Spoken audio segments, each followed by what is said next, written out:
रक्षाबंधन वाले दिन विभा और वरुण दोनों वरुण की बड़ी बहन रागिनी के यहाँ गए थे। रागिनी दीदी भी दिल्ली में ही रहती है। सुबह जल्दी ही चल पड़े थे दोनों बिना नाश्ता किए। त्योहार के दिन सड़कों पर ट्रैफिक बहुत हो जाता है। रास्ते में फल मिठाई खरीदते खरीदते 11 बज गए थे। बहुत जोरों से भूख लग रही थी।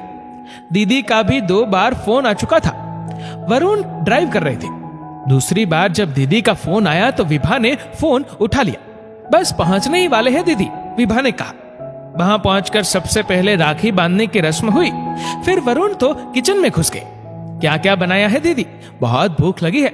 वैसे भी माँ के बाद मुझे आपके हाथ का ही खाना पसंद है, वरुण ने कहा। यह सुनकर दीदी मुस्कुराते हुए अपनी भाभी की ओर देखने लगी। उसने स्टार्टर के तौर पर दही बड़े प्लेट में डाल दिया और कहा कि अभी ये खाओ, मैं पूरी सब्जी अभी लाती हूँ। दही बड़े खाकर वरुण टीवी देखने लगा और विभा अपनी ननद रागिनी के साथ किचन में थी।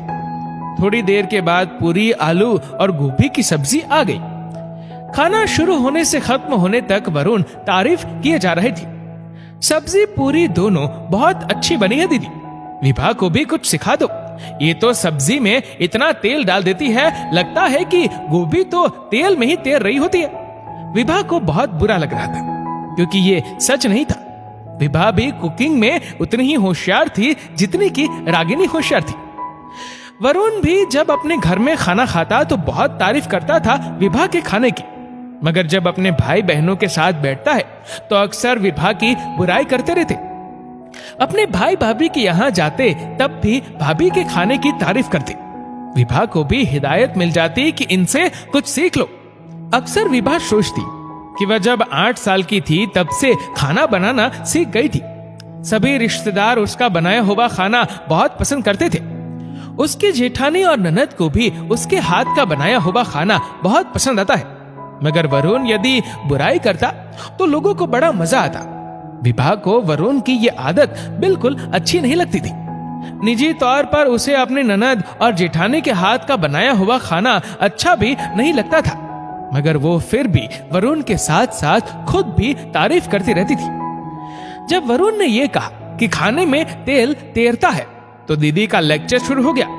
विभा, ध्यान रखा करो, तुम दोनों हार्ट पेशेंट हो, इतना तेल अच्छा नहीं है, वगैरह वगैरह।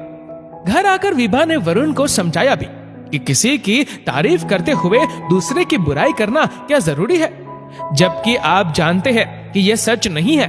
मगर वरुण कहता, क्या फर्क पड़ता है, दीदी तो घर की ही है। देखा तुमने, अपनी तारीफ सुनकर कितनी खुश हो रही थी। अपने से बड़ों को खुश रखने के लिए यदि झूठ बोल दिया जाए तो कोई बुरी बात नहीं। विभा ने सोच लिया था कि अब वरुण को सबक सिखाकर रहेगी। एक बार विभा बिना कोई सूचना दिए अपने पति के साथ अपने जेठ के यहाँ गई हुई थी। जल्दबाजी में जेठानी को कुछ समझ नहीं आया कि नाश्ते में क्या परोसे। उन्होंने नाश्ते में ब्रेड पकोड़े बनाए थे। सादा बेसन में तले हुए पकोड़े थे। खाते हुए विभा ने जेठानी की बहुत तारीफ की। भाभी जी, पकोड़े बहुत टेस्टी है, मैंने ऐसे पकोड़े जिंदगी में कभी नहीं खाए, मुझे भी सिखा दो बनाना। वरुण तीखी नजरों से विभा को देख रहे थे। भाभी बोली, क्यों शर्मिंदा कर रही हो विभा, तुम तो खुद बहुत एक्सपर्ट हो कुकिंग में। ये तो सिंपल से ब्रेड पकोड़े हैं, इसमें क्या सीखना है। आज तो जल्दबाजी में कुछ नहीं कर पाई। वरुण ने कहा, ये क्या तरीका है विभा, अपने से बड़ों से बात करने का, इस तरह भाभी का मजाक उड़ा रही हो। विभा ने वरुण की तरफ देखा और तपाक से बोली, वरुण, मैं मजाक नहीं उड़ा रही थी, बल्कि मैंने आपका काम आसान कर दिया। इससे पहले कि आप कहे कि भाभी से सीख लो, मैंने खुद ही कह दिया। वरुण का मुंह देखने लायक था। उस दिन के बाद से उन्होंने कभी विभा की इंसल्ट नहीं की।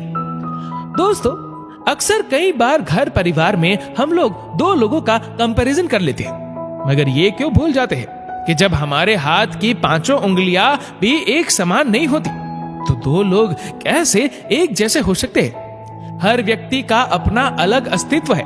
उसके अस्तित्व पर सवाल उठाने से बेहतर है कि वह जैसा है उसे प्यार से स्वीकार करे, दोस्तों इस वीडियो को लेकर आपकी क्या राय है नीचे कमेंट करके जरूर बताएगा। और अगर आपको वीडियो अच्छा लगा हो तो इस वीडियो को लाइक करेगा, शेयर करेगा ज्यादा से ज्यादा लोगों तक, और ऐसी ही और भी इंस्पिरेशनल वीडियोस के लिए सब्सक्राइब करें हमारे यूट्यूब चैनल को और फेसबुक पर फॉलो करें हमारे पेज को। धन्यवाद।